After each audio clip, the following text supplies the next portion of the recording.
Hello students, कैसे हैं आप लोग। कैसा लग रहा है पहला बोर्ड एग्जाम देने के बाद। उम्मीद है आप लोग अपने उम्मीद से ज़्यादा अच्छा करके आए होंगे। इंग्लिश का पेपर आपका अप टू मार्क आया था और होप कि आप लोग सब लोग अपने जो भी डिसाइडेड गोल हैं मार्क्स वाइज उससे अच्छा करके आए होंगे। तो आज हम लोग मिल रहे हैं क्योंकि अगला पेपर आपका मैथ्स का है। तो बेसिकली आज का वीडियो कॉमर्स स्ट्रीम वालों के लिए ही है क्योंकि नेक्स्ट पेपर आपका मैथ्स का है। तो साइंस स्ट्रीम वालों के लिए थोड़ा सा लेट आएगा ये वीडियो। तो आज से अभी हम लोग 10 तारीख के रात तक 10th ऑफ मार्च के रात तक साथ में हैं और कुल मिलाकर के 14 डेज हमारे पास हैं और हम इसमें जम के मेहनत करेंगे ताकि पूरे साल की मेहनत को हम लोग कैपिटलाइज कर सकें और जितना भी हमने सोच रखा था अभी तक के मार्क्स अपने बारे में उससे ज़्यादा लाने की कोशिश करेंगे। तो फटाफट से मैं पहले आपको बता दूं कि इस वीडियो में आपको क्या क्या होने वाला है।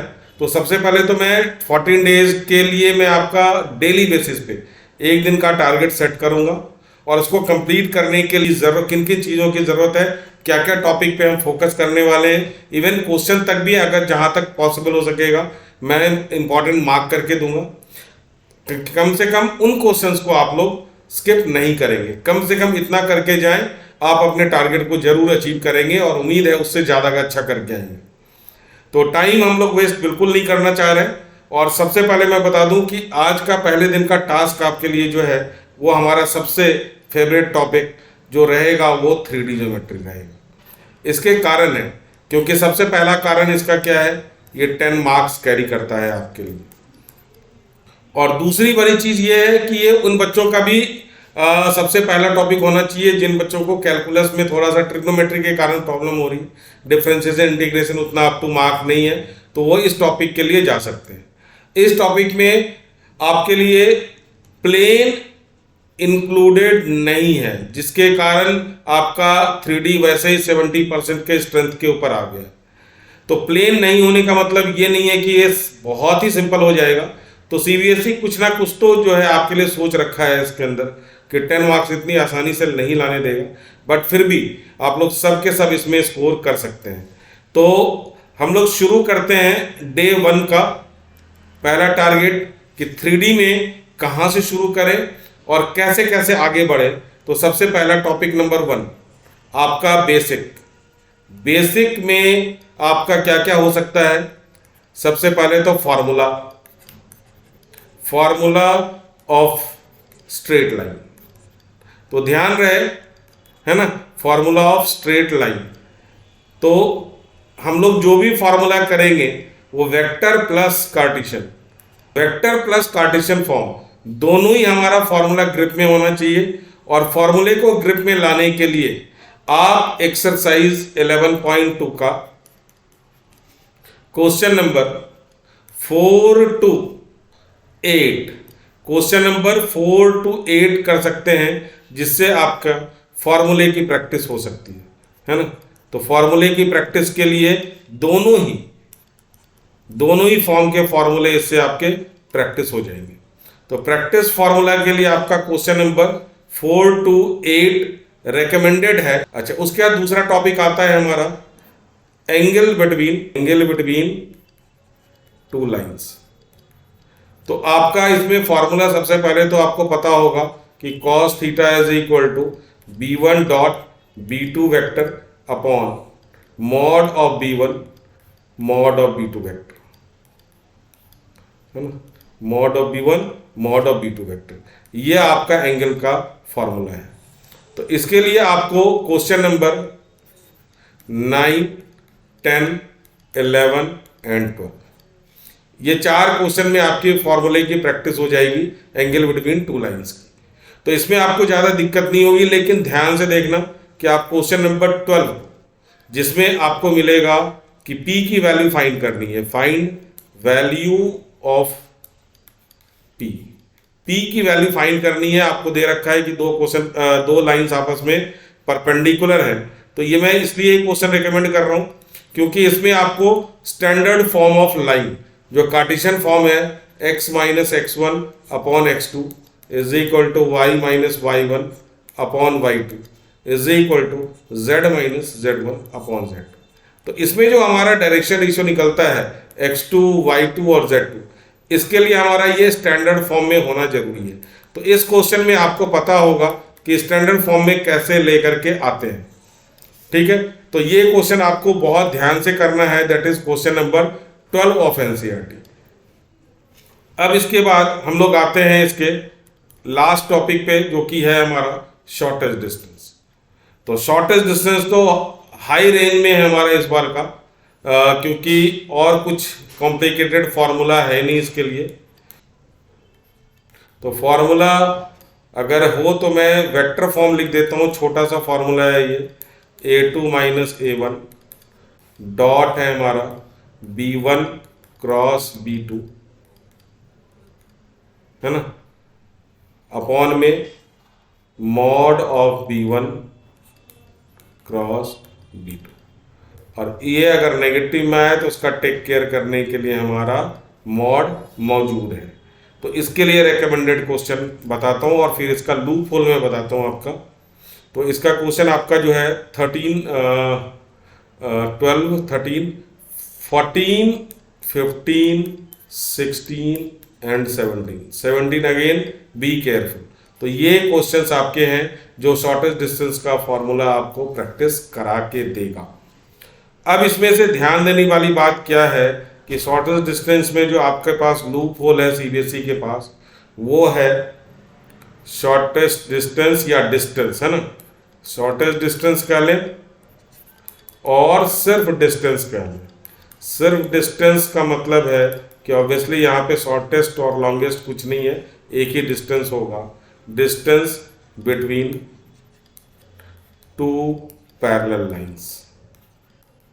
अब यहाँ पे ये क्यों है, इसका इस बार का लूप होल सबसे बड़ा लूप होल है, जहाँ पे आपको फंसने के चांसेस हैं, है ना, जहाँ पे आपको फंसने के चांसेस हैं कि ये हमारा इसका फॉर्मूला सिर्फ गिवन है, ओनली फॉर्मूला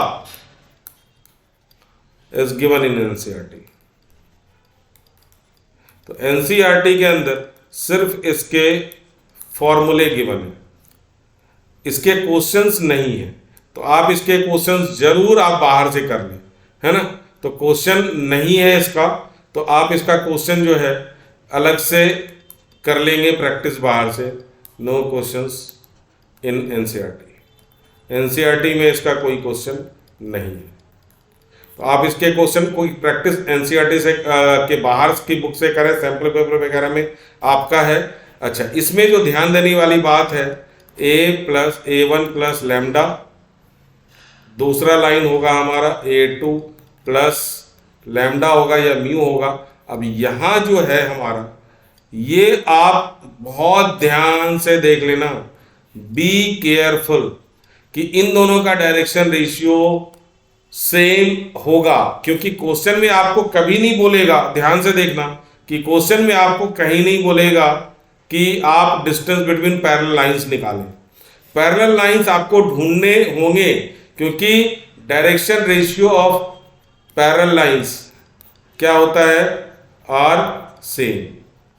तो सेम ये नहीं कि जैसे यहाँ पे 2i है, 2i cap plus 3j cap plus 4k cap, मैंने एक एग्जाम्पल लिया है, और यहाँ पे हो सकता है कि 4i cap plus 6j cap plus 8k cap रहे। तो आप ये कंफ्यूज मत होना कि सर डायरेक्शन रेशियो डिफरेंट है, ये दोनों ही डायरेक्शन रेशियो क्या हो गया हमारा, इसका सेम हो गया ये direction ratio.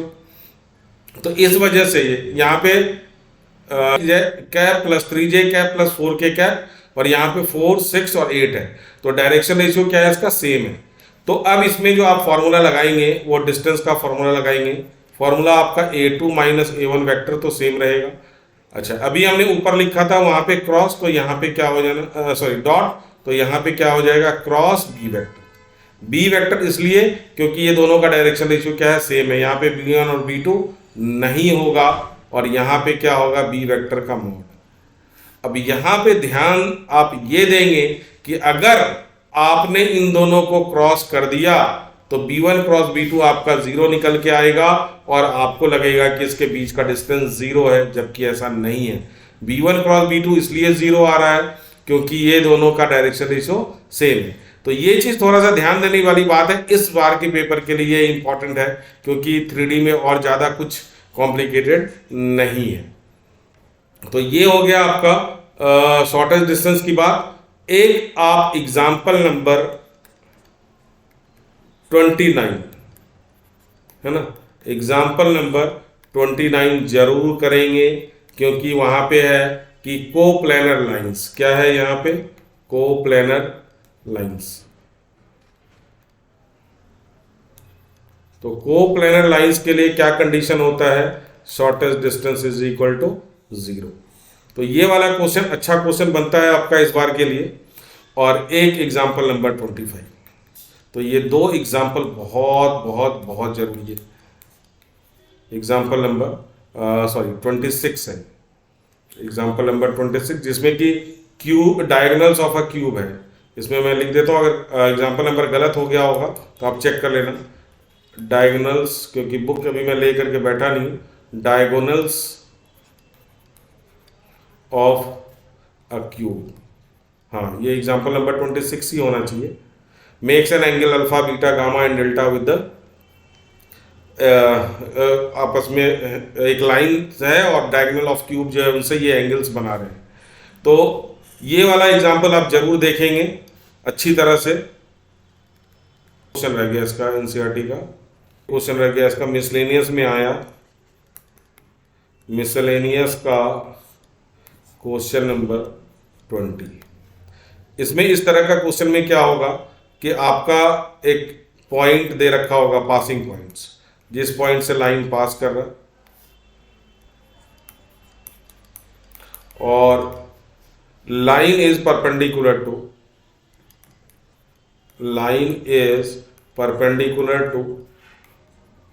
To given lines,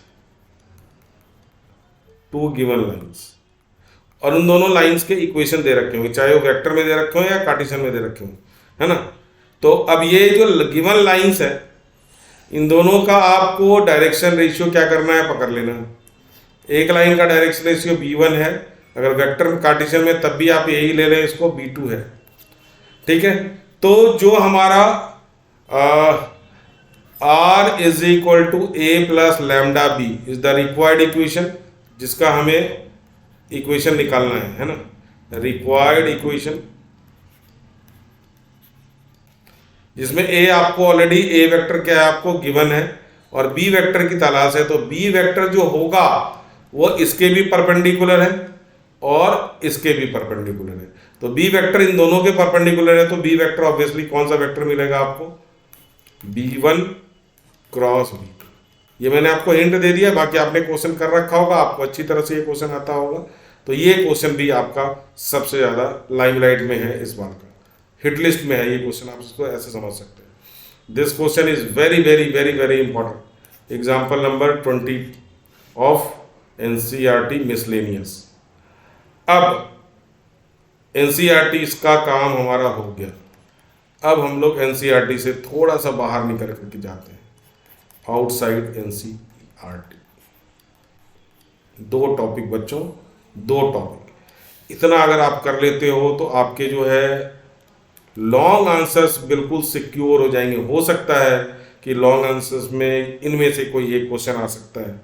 इसमें से आपका पहला है intersection point of two lines, intersection point of two lines. ध्यान दें, ये एनसीईआरटी के अंदर ये टॉपिक स्पेसिफिकली नहीं गिवन है, but still question came in 2014 CBSE में आपका क्वेश्चन आया हुआ है। तो इसके क्वेश्चन मैं अभी करवा के दूंगा। और दूसरा जो टॉपिक है वो है foot of perpendicular, foot of perpendicular drawn from a point, drawn from a point to the line। और ये दूसरे फॉर्म में कैसे आ सकता है, find image of a point in a line. तो ये दोनों टॉपिक क्या है, बाहर के हैं, और दोनों से ही क्वेश्चन आपके सीबीएसई में रिकमेंडेड बोर्ड में आ चुके हैं। तो ये हमारा आज का टारगेट यही है, डे 1 का टारगेट हमारा जो रहेगा। ये सबसे लंबा टॉपिक आपका 3D है, एक मतलब लंबा तो है ही है और इम्पॉर्टेंट, और 10 मार्क्स का। अभी मैं देखता हूँ कि इसमें टाइम आपको कितना कितना लगेगा, उसके बाद अगर कुछ बचता है तो ये मैं शेड्यूल आपको करके दे रहा हूँ 25 है ना, 25 ऑफ फरवरी, 25 तक इसको कंप्लीट करें। फिर हमारा 26 का शेड्यूल नेक्स्ट वीडियो में आ जाएगा, जिसमें हम लोग वेक्टर को कवर करने वाले हैं, और वेक्टर के बाद जो आएगा वो टॉपिक रहेगा हमारा प्रोबेबिलिटी। अगेन अगर आपका काम हो जाता है 25 में तो आप इन टॉपिक्स के ऊपर फोकस करना शुरू करें, क्योंकि प्रोबेबिलिटी हमारा फिर से 8 मार्क्स का बन के आता है। तो इनके इसके इंपॉर्टेंट क्वेश्चन भी आपको अगले वीडियो में ही मिलेगा। इसके जो इंपॉर्टेंट क्वेश्चन है आपको नेक्स्ट वीडियो में मिलेगा। बाकी वेक्टर हमारा 4 मार्क्स का टॉपिक ऑलमोस्ट अब 3। तो वेक्टर हमारा अगला टॉपिक बिल्कुल छोटा सा होगा, क्योंकि आधे से ज़्यादा वेक्टर आप 3D करते करते ही आपका रिवाइज हो गया होगा, है ना। तो इसीलिए हमारा नेक्स्ट टॉपिक में वेक्टर के साथ में प्रोबेबिलिटी लेने वाला हूँ 26 को, जिसका कि इंपॉर्टेंट क्वेश्चंस मैं उसी टाइम पे आपको उसी वीडियो में देने वाला हूँ। तो होप कि आप ये सीरीज को प्रॉपर फॉलो करेंगे और अपने टारगेट को अचीव करने में अगर मैं आपकी कुछ मदद कर सकूं तो ये हमारे लिए सबसे बड़ी बात हो। आज के नेक्स्ट वीडियो में हमारा ये 2 टॉपिक आपका ड्यू है। पहला intersection of point of 2 lines और image of a point in a line. तो ये दोनों ही क्वेश्चन का एक एक सैंपल मैं आपको करके पूरा डिटेल कंसेप्ट के साथ अभी नेक्स्ट वीडियो में शेयर कर रहा हूँ, और होप कि आपकी एग्ज़ाम की तैयारी ठीक ठाक चलती रहे और आप इस पैटर्न को फॉलो करें और अपने गोल को अचीव करें। Thank you.